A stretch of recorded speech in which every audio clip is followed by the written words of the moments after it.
राजस्थान के बीकानेर के पास एक सुंदर सा गांव था, जहां दो घनिष्ठ मित्र रहते थे, पंडित हरिराम और नाई गंगाराम। दोनों ही बीकानेर नरेश के दरबार में काम करते थे। हरिराम राजा के धार्मिक कार्यों, पूजा पाठ, अनुष्ठानों के लिए बुलाया जाता था। उसका काम विशेष अवसरों तक सीमित था। वहीं गंगाराम हर दिन राजमहल में बाल दाढ़ी बनाता, इसलिए वह रोज महल जाता और राजा से खूब हंसी मजाक करता। दोनों को समान वेतन मिलता, पर गंगाराम को लगता था कि राजा के करीब होने का फायदा उसे ज्यादा मिलना चाहिए। एक दिन दोनों मित्र पेड़ के नीचे बैठे बात कर रहे थे। हरिराम ने कहा, गंगाराम, इंसान जो कुछ भी पाता है वो सब भाग्य से ही होता है। राजा तो बस माध्यम है। गंगाराम हंस पड़ा।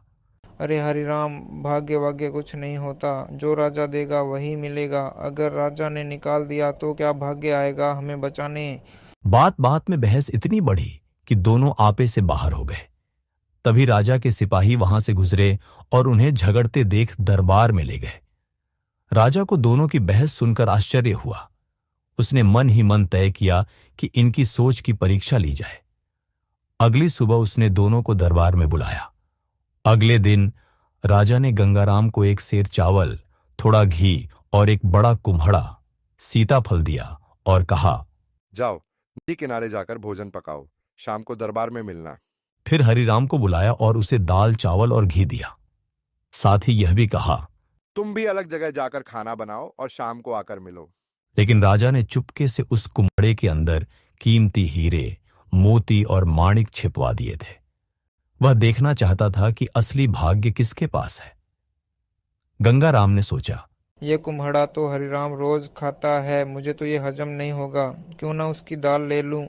वह हरिराम के पास गया और कुम्हड़े के बदले दाल मांग ली। हरिराम खुशी से मान गया। हरिराम ने कुम्हड़ा काटा तो ये होश उड़ गए। भीतर चमकते हीरे और मोती थे। उसने आधा कुम्हड़ा पकाया और बाकी संभाल लिया। शाम को दोनों दरबार पहुंचे।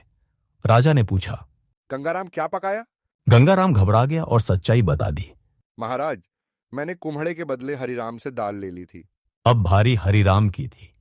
उसने धीरे से कुम्हड़े के अंदर से हीरे मोती राजा के सामने रख दिए। राजा मुस्कुराया और बोला, आज साबित हो गया कि भाग्य ही असली राजा है। हीरे मैंने गंगाराम को दिए थे, पर वे भाग्यवश हरिराम के पास पहुंच गए। राजा ने सारे रत्न हरिराम को भेंट किए और गंगाराम को प्यार से समझाया कि चापलूसी से नहीं, सच्चाई और भाग्य से ही मनुष्य को सफलता मिलती है। दोनों मित्र गले मिले और फिर कभी भाग्य पर बहस न करने का वादा कर मुस्कुराते हुए लौट गए।